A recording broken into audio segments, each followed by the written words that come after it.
Good morning, everybody. Thank you for joining us for the November-December Enterprise Risk Management Toolbox webinar. A few housekeeping notes before we get started. If you dialed in by phone but haven't logged in by web and you would like to see the slides that will be shown during the presentation, please point your web browser to readytalk.com. In the box where it says Participant Join a Meeting, enter the same code that you used to join the call, 9879821. Please stay aware of the level of background noise in your area, and if it starts to become noisy, please put your phone on mute. Please do not put your phone on hold if you're called away, because that will cause your hold music to be transmitted to everybody. You can simply hang up, dial back in, and if the call is continuing, it will not disrupt it. With that, I will hand the controls over to Jim Jennis from Merced. Jim? Thanks, Emily. And this is a question to Emily, so you can hear me okay still? It sounds loud and clear. All right, very good. So if anything changes, let me know. All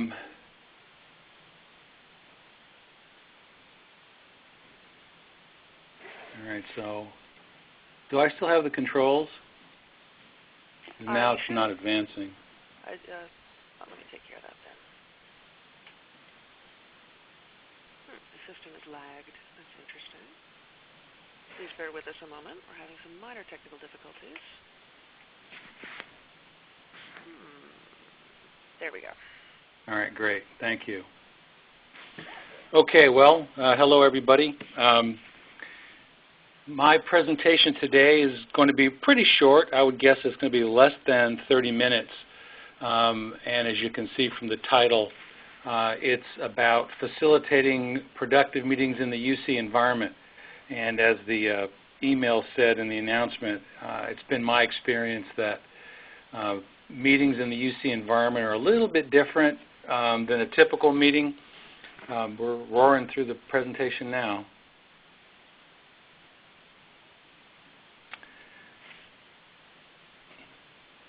Okay, so a little bit by way of background about me. I've worked for the University of California for 30 years, since 1983. I started at the department level at the School of Veterinary Medicine on the Davis campus.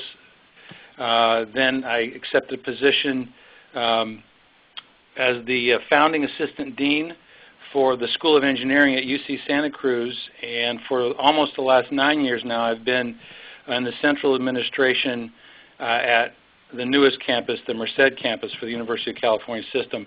And I sort of give you that background both to provide a little bit of color about me, but also my experience in the UC system is at the departmental level, the school level, and the administrative level, both on the academic and the administrative sides of the house. So I have a pretty good feel for the whole organization and what works and what doesn't work in the organization. And there are plenty of presentations out there and materials you can find online about running effective meetings, and my intent is not to reproduce any of that content, but rather to point out sort of what I've learned over the course of my career with the University of California, some of the things that make facilitating or running a meeting in our environment a little bit different than the stuff you're going to find if you do a web search or something, other presentations that you may take in. A lot of these things, I'm going to go down them relatively quickly because for most of you, you've probably seen all these things, and I don't need to reiterate them for you. The UC mission, one of the, I think kind of the big take-home here is because we're a public institution, it's a not-for-profit, it doesn't have a bottom line, end of the quarter, quarter by quarter profit and loss kind of environment. So that changes some of the way that the nature of the people that stick with the University of California over the long haul, and a little bit of sort of what drives the people that are in our workforce. Shared governance, you hear this phrase a lot, and we all have a good understanding of it on our campuses.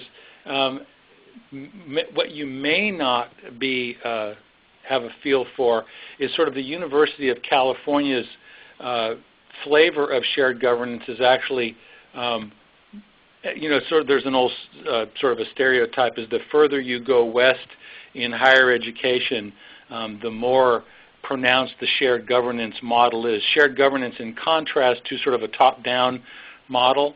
And so shared governance is, the academic senate having its decisions all having to be run by the academic senate. Even though we may all work in administration or be doing administrative duties, shared governance infuses how business is done in the university, even if we're in a fully administrative enterprise. So it's important to be sensitive to that. Redelegation of decision-making authority. Now, all decision-making authority in the University of California resides with the president of the University of California. And then the president will redelegate a number of those responsibilities to the chancellors, and then the chancellors will redelegate some subset of those to their vice chancellors, and so it goes, and so it goes, and so it goes. Now, the thing that can make that a little bit confusing is you never know if you have the decision maker in the room because you don't know to whom the redelegation of authority has been, and sometimes it's not even clear among us all in the room. And so that's one thing to be sensitive to, that you don't know if you have the decision makers in the room, and a lot of times it seems like we're not making progress because no one really knows if they're the decision maker oftentimes, which leads sort of to the next three elements sort of are related, and that is it leads to the collaborative decision-making culture that we have. So again, this will reflect back up to the sort of the shared governance, but also it does play to the fact that if we don't know if the decision maker is in the room, but we do reach consensus and we have collaboration, then basically things will tend to go forward. So collaborative decision making on consensus, not speed. And this can be very frustrating if you are facilitating a meeting and you're basically trying to push through to get decisions made. And then finally, process is important. And I would suggest to you that understanding this sort of set of differences is really critical to facilitating or running a good meeting in the University of California or the research university environment. Because if you're not sensitive to these things and you're trying to push ahead your agenda in a sort of a top-down approach, you're going to find yourself probably stymied at a lot of places and things don't go in the way that you wish they would. Now, this is the most important slide of the presentation. And I'll tell you that it really doesn't matter whether you're working on the board of directors for a nonprofit or for-profit company or the University of California. All the hard work for a good meeting is all in the preparation. And so if you are responsible for running a meeting, depending on the complexity of the meeting, some of the ERM meetings, I'll spend probably 3 times or 4 times as much time preparing for a meeting than actually the time in the meeting. And I'll explain a little bit of that as we go down through the slide. A phrase you'll hear me say a lot of the time is, what does success look like? Stephen Covey has a phrase that is the same thing, which is begin with the end in mind. These are all the same things, and if you're working with an engineering crowd, you'll often hear them say, what are the deliverables? And I have stolen those lines from all of those people. And so when I'm in a meeting or trying to basically frame any kind of a meeting, you'll often hear me start a discussion with the group of planners or myself with what does success look like? What do you want as an outcome of this meeting? What are the deliverables of this meeting? Using a sounding board. The more complex or bigger, the more complex the topic that you're dealing with, and basically enterprise risk management topics can be pretty complicated. For example, if you're doing the risk rankings or something like that, or looking at mitigations, these can be pretty complicated topics for a 60 or a 90-minute meeting if you're trying to push through an agenda with 15 people in a room. And that's, or an environment that I don't have a good feel for yet. And that's where I'll get a group of 1 or 2 people that I can use as a sounding board, and I'll think through the meeting, I'll think through the topics, I'll think through what does success look like. And so don't be afraid to basically get a group of people together to help you plot out the meeting and what does success look like for that meeting and how do you envision that meeting going. And then this leads to the creation of a straw man. And I'll tell you that my sort of favorite example of a straw man, and what I mean by it, when I was the assistant dean School of Engineering at Santa Cruz, one of the things that was in my bailiwick was space assignment within the school. And at that time, the school was growing pretty dramatically, and so we were adding incoming ladder-ranked faculty, their graduate students. We were growing the student enrollment at the same time. So every fall, we did have a significant amount of new people and faculty in our school. And my responsibility was basically, where are we going to put those people? And let's say, my footprint of space was increasing, but how are you going to allocate those spaces? And those of you that have been in the University of California for a long time know space assignments people can get pretty exercised about where they're going to sit and will they have a window and where's my lab going to be and all those sorts of things. And so what I found out that worked very well was, I had a floor map at a pretty high level of all the floors in our School of Engineering. At the time we had something like 100,000 square feet over 5 or 6 or 7, or 5 floors. And so I had a simple map, and I had a very, very small little post-it with the faculty member's name and their laboratory, and then the other staff that were there. And I did my very best effort at figuring out where the new faculty would go and who's going to be co-located next to whom and all those sorts of things. So I had my very best effort, and that was my straw man. And what I did was then I had the chairs, the faculty chairs of those departments come in, and so then we would meet through the course of the summer. And I would basically lay out these maps in the middle of the table, and I'd say, here's what I'm proposing. And they would gather around those maps and they would start moving things because they knew who's going to collaborate with who and who they want to sit where. And these are their department chairs, right? And basically, in very short order, they would have made, usually modest, but sometimes, they're changes I could never forecast because I don't know the nature of their faculty. But they would move things around. They would collaborate. They would be in agreement. And most importantly, they own the decisions. And so I went back to the copier, turned those floor plans upside down, made a copy for them, handed out those copies, and space planning was done. And so that's where the take-home is I had done a lot of upfront work trying to lay out my best guess at those floor plans. That was my straw man. But then what you have to do is you walk into the meeting, and then you have to, and this is the hard part, you have to take your ego out of it. Because I put my very best efforts, and I thought I was sensitive to who should sit next to whom and all those sorts of things, and they're moving stuff around.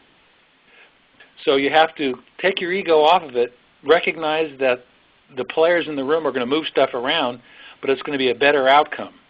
But without that straw man, they wouldn't have a place to start. So really the value and the power of the straw man is very few people work well with just looking at a blank whiteboard. But if you can put something up there for people to react to, they engage and they get creative very quickly. So you have to, as part of your preparation, come in with a straw man that'll get people going very quickly, but then you have to take your ego out of it, which is hard because this is your little baby that you've been working on. So that's a little bit tough, but I tell you, you'll move people toward closure very quickly with that. Now the next thing is just a little comment on this, on creating the agenda. The agenda is your script for running the meeting. And so do include on that agenda the presenters who's presenting the various items, and this also gives you a chance to involve everybody in the room if you make other people that are in the room presenters, and some estimate of time, and then distribute that beforehand. Self-evident, but some of the things that people don't do are including the presenters and an estimate of time. And we're going to talk a little bit later that time we may move around when we get to the meeting, but you really have to think through how long you think these elements are going to take, and it'll also tell you how long you think the meeting is going to go. So once again, to reiterate, the hardest part and the important part of the meeting, of any good meeting, is all the preparation beforehand. Sort of another way to think about it is, when you're painting a room at your house, all the work goes into laying down the tarp so you don't get paint on the rug and masking off the windows and all the rest of it. The actual painting is pretty easy. So the prep work is basically what takes the time and the thought. Okay, what to expect on meeting day. Here's the most important thing to realize is your attendees will arrive in various stages of preparedness. And the more senior that person is in your organization, the likely it is that they'll be the least prepared when they come. But you, as the facilitator of that meeting, still have a responsibility to run a productive meeting. So that's why it's really important that you, as the facilitator of that meeting, know the agenda well, know the material, the content, and you know the deliverables of that meeting well enough so that you can guide the room. And so what you'll end up doing at the beginning of the meeting is get the room to the same starting point. And so that means you have to sort of repeat some information. You may have to walk people through some of the content, particularly the senior people, if they haven't had the time to flip through it. And before you sort of wade into the meeting, you have to ensure that everyone has a shared understanding of that meeting's deliverables. And so that's why as the facilitator of the meeting, as the host of the party, you really have to have the best understanding of the content and the deliverables. Now, the last thing there is the one advantage that you have that you may not have in other environments is people that tend to work in a university environment love to solve problems. And so while people in the room may have come at various levels of preparedness, one of the things that you have that is really an asset is their inclination and their nature to be problem solvers and good problem solvers. So while the room may come late and not well prepared, they can usually solve the problems on the fly, which is something that I invite you to leverage that skill set in our sort of stereotypical group of people that work for the university. All right, during the meeting, you've heard me use the word facilitation in rather than running the meeting. And it's been my experience in the University of California that if I am a facilitator, if I'm the host of the meeting, I still have plenty of opportunities to provide input and direct the meeting and move it along. But if I see my role as basically facilitating them through an agenda, I really have a lot more luck. And the next item is to be flexible, but don't lose sight of the meeting's deliverables. And what I mean by be flexible is sometimes you'll find out that a group is spending a lot more time on a particular agenda item than you thought they were going to go. And my first inclination is to sort of push them through. And depending on how important that topic is to the meeting or how important it is to the grand vision of where we're trying to go, if it's the campus's ERM efforts or something like that, I'll let them free will. And that's a decision that I'm making on the fly. And it's a little bit of an uncomfortable decision because you realize that you are going to shortchange something else later in the meeting, And so as the facilitator of the meeting, you have to be subconsciously sort of making those trade-offs. And people will say, hey, we're at the end of the time. But this is when you have to come in and say, well, I'm going to let this one go a bit longer. And so that's where your role is coming in, to have a sense of what the deliverables are for the meeting, and if you really have the right decision makers that are engaged in that topic and they're pushing the agenda along. So this is where you have to be flexible. Another element that's a little easier, but you'll still be surprised, is people will sometimes want to change the order of the things that are on the agenda, and that may make sense, something that you hadn't thought of in real time when you were there planning the meeting, and so that may make sense. So you'll move things around, and again, this is where, at least for me, you have to sort of let your ego off the hook there and move things around, because you put your best thought into the agenda and the times, and all of a sudden they're changing them. Now, the flip side of it is you can't get pushed around, and you can't, and you know what the deliverables are, and if moving them around makes sense, then it's a no-brainer to sort of move the agenda around and be accommodating. But if it doesn't, then you have to communicate that in a collegial, respectful way that acknowledges that that's not going to serve the deliverables for the meeting. Passing around the talking stick. This is said in a lot of different ways, and it's basically ensuring that there are a lot of different ways that people interact in a meeting room and in a meeting. Some people are very quiet and they almost wait to be called on. Some people are very quick to speak and sometimes won't pipe down. And so as the meeting facilitator, you need to find a respectful way to ensure that everyone is having access to the airwaves, has an opportunity to speak. Some people do need to be called on. And you also need to read body language. So if there's a person that you can recognize, I mean, I do this all the time, and it's a great tool, is you see someone that's withdrawing from the room, so you can tell that basically they think the conversation is completely going in the wrong direction, is you ask them. And you're not singling them out. Basically, they just typically are the people that don't have the kinds of personalities where they're going to interrupt somebody else, or if they think if it is a more senior person, they don't want to seem to be rude to that senior person. But this is where it's your job as the facilitator, is to basically ask for that person's perspective and to bring them into the conversation. And so this is the meeting facilitator. It's your responsibility to ensure that the talking stick is passed around. It's also just a way to go around the room and make sure everyone is engaged. And the flip side of it is, of course, and it's a little bit harder to do sometimes, but if someone is monopolizing the airwaves, is you have to find a respectful way to ensure that they don't do that and they don't basically cause the room to be too quiet. Managing the clock.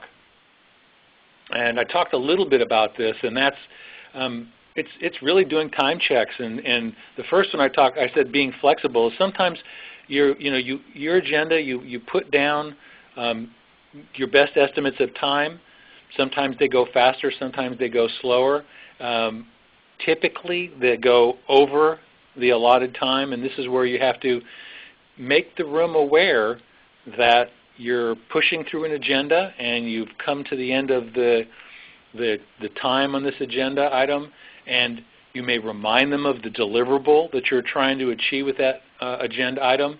And so you have to, again, it's one of your duties is to manage the clock and is to push the room through the agenda. And if you don't, this is where you can be surprised, or you shouldn't be surprised, that basically you've run out of time. The meeting comes to an end and you haven't delivered your deliverables. And you'll what does success look like?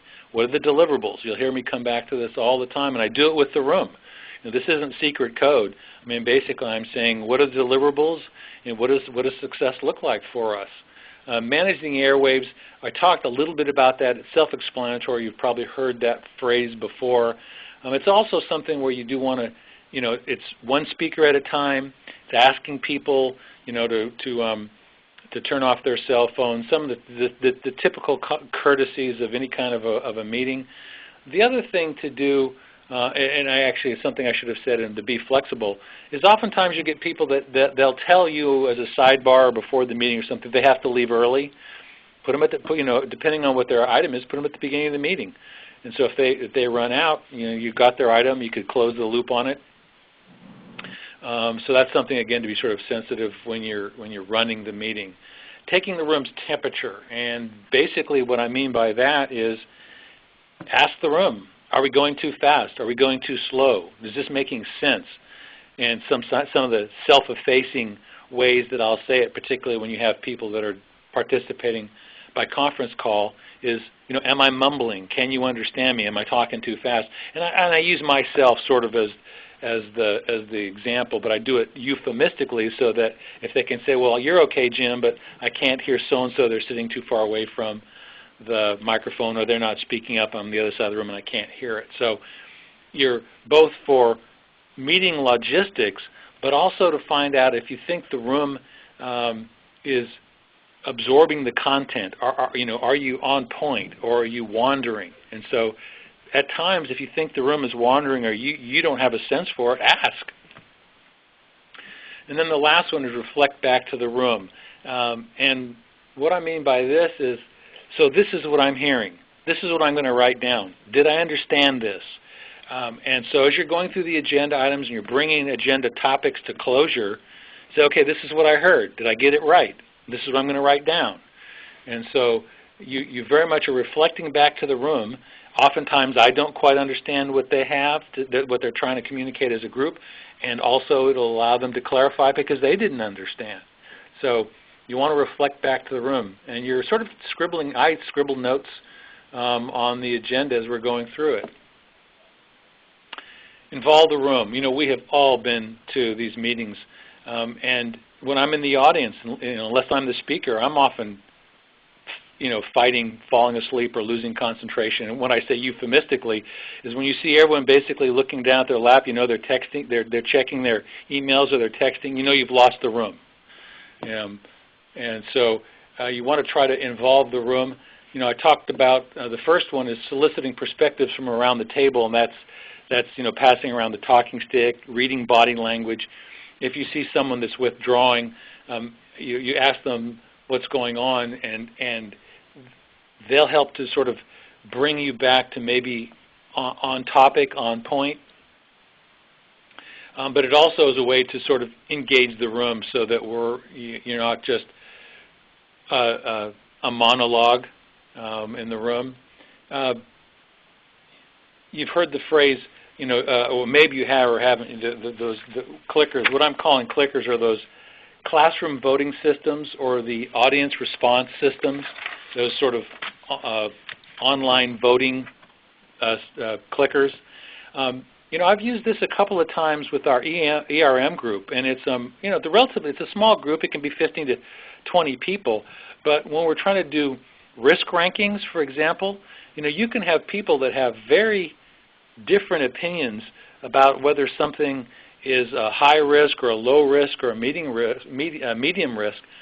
And if you're trying to push through an agenda of 25 or 30 things that you want to get their feedback on, you'll bog down, on the first one because the room's all, has a range of opinions on it. And so, using the clickers is easy. And, our campus, it's basically you just create a Microsoft PowerPoint with the questions, which I do, and it's pretty simple. You use a little bit different software, but basically it overlays on PowerPoint. So creating the clicker sort of presentation is pretty easy, and even if it's a small group of 5 or 10 or 15, but it's going to be a contentious set of questions you're going through, or there will be lots of discussion, but you want to push through an agenda. The clickers are a real nice way. People, and you can put up the the question before, that's going to be voted on, but you can have a 3 or a 5 minute discussion on it, and the discussion can be all over the place, but then you ask them to vote. And so the power is you've brought it to closure, right? So you can move to the second question. So even though you're having a discussion, that agenda item or that question or that risk, for example, in the ERM world, that you're trying to get a sense for, you can still bring it to closure and move on to the next one. And so again, you're going to go through your deliverables, and success will be, getting through 25 questions during the course of a meeting. Pass out Post-its to collect lots of ideas fast. Now, there are a couple elements in this one. Sometimes, for example, when we were looking at solutions or to risks, how to mediate the risks, we had questions of how you might address those risks. And what we did was we wrote them before the meeting on one of those big old pieces of paper that you stick up on the wall, you put on a whiteboard, and then to the table, and we had our discussion about these 3 or 4 different mediations to the risk. But then we handed out, we had on the table, a bunch of Post-its. And we said, okay, now we want you to basically write down your idea for the resolution or managing these risks on these Post-its. And everyone had a bunch of Post-its, right? Well, it did a couple of things. Is we were able to collect a lot of inputs that we would collate later and we would discuss and email out later as a group.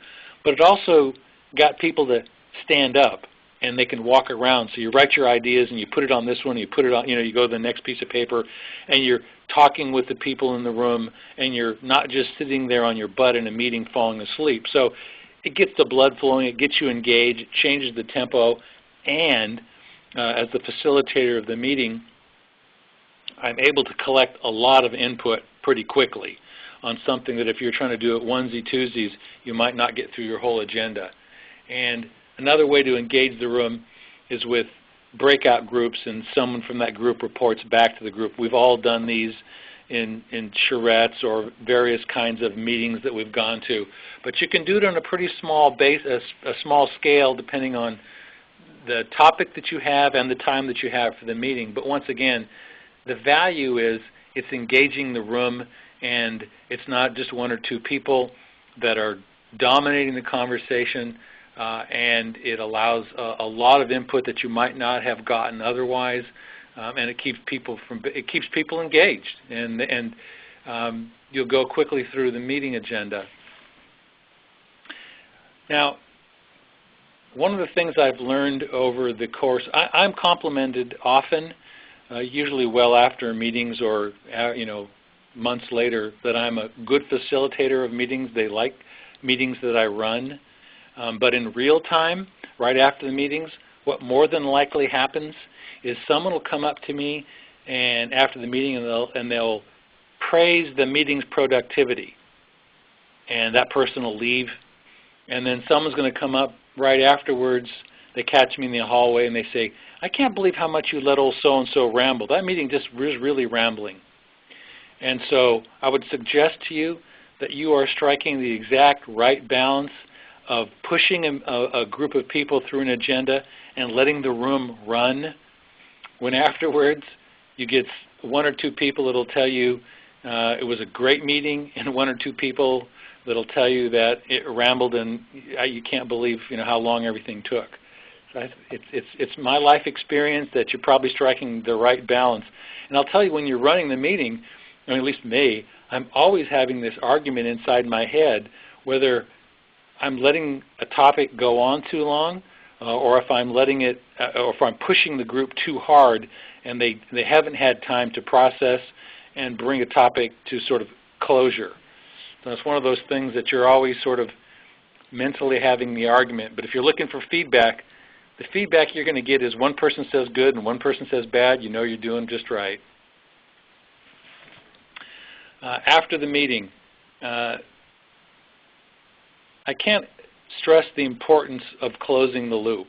And it's not very hard to do, but it's really important to ensure that you make progress, and a meeting is deemed to have been time well spent. And some meetings, you're big enough and you have minute takers and all the rest of it. I'm not a lot of the meetings that I participate in, they're not that formal. They don't have someone that's taking minutes. And whether you have someone that will be responsible for following up with them and doing, chronicling the decision made, or whether you do it as a facilitator, and a lot of times I do it, I go right back to my office, and I have been scribbling snippets and things on the agenda, and I just sent out a real set of bullets on the decisions made, the remaining issues, and the next steps with its deliverables, and who the owner is, and when the due dates are. And so you need more than simply, these are the things we didn't get to, but basically, and you need to be doing these things during the meeting, is if decisions are made, you need to say, okay, so I'm hearing that we made this decision, I'm going to write that down, and things that there's a next step involved during the meeting, you need to say, so-and-so, you're taking responsibility for this. They'll nod, so you have ownership of who's going to do it, because if you don't do it, then it's always, the room assumes it's you, the facilitator, is doing it all. And if you want to do that, fine, but I would advise you not to, and then agree on the due dates. Sometimes you can agree on the due dates in the room during real time during the meeting. Sometimes it takes a little bit of time afterwards with the owner. And then the next meeting date. Oftentimes, I always try to have the next meeting date at the bottom of the agenda for that current meeting, because it calibrates people. They know when the next meeting is. You think about holiday breaks and all these things that come up. But at the bottom of the current agenda, if you say when the next meeting is, it lets them know the urgency of closing agenda items for that meeting. So it's good information to have. And again, you have to plan ahead on having that kind of information. And then finally, by the combination of my agenda that I've sent out with its scribbles, my scribbles during meeting, and then the email I send out that have the bullets, that combination of two pieces of paper is absolutely imperative for me effectively remembering the ground that we covered at the last meeting and what we said we were going to cover at the next meeting. So those pieces of paper are just invaluable for me, and I just keep stapling them together until it's a big old thick, reverse cron hard copy of the things we've been doing for that particular meeting. But that's the way I can stay on point and don't spend a lot of time trying to remember what we talked about and remembering what we're going to do at the next meeting. I promised you a short meeting, or a short presentation, and that's it. I'm happy to answer any questions that you have about facilitating a meeting in the UC environment.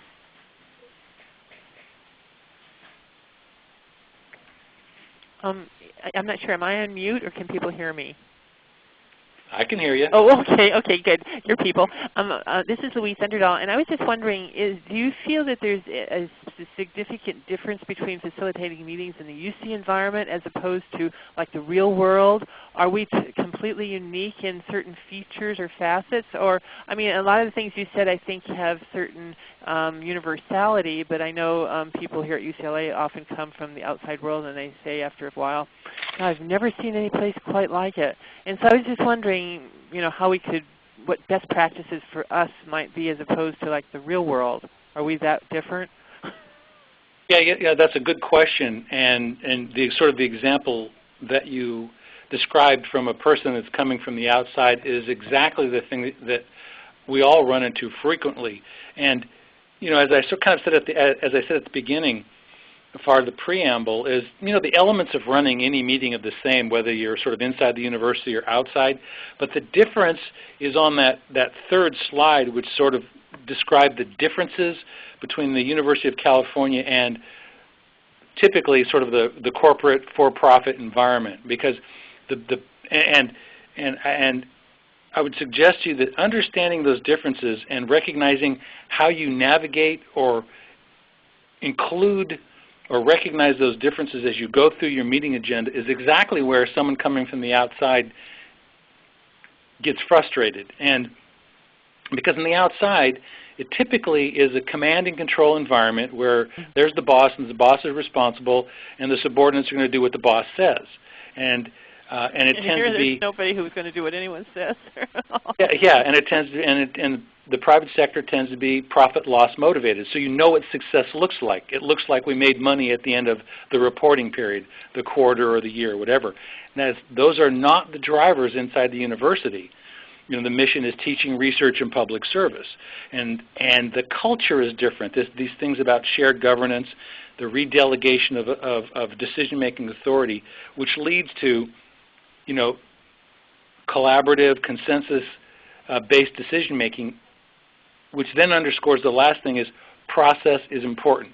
And this is where someone coming from the outside might say, hey, listen, I'm the boss, and I was used to when I would say this is what we do, everyone starts to pull in this direction, whereas that doesn't happen in our environment. So just to recap, I mean, the mechanics of running in the meeting are the same, but you have to take into account the things that make the UC or research university environment different, because if you don't, then your meetings basically don't reach closure, you didn't deliver your deliverables, you didn't complete your agenda. Right. Thank you.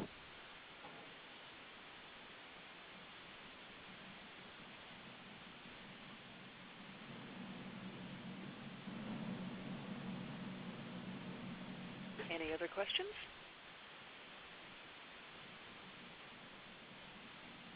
Well, if there are no further questions, I will thank everybody for joining us. Thank you very much, Jim.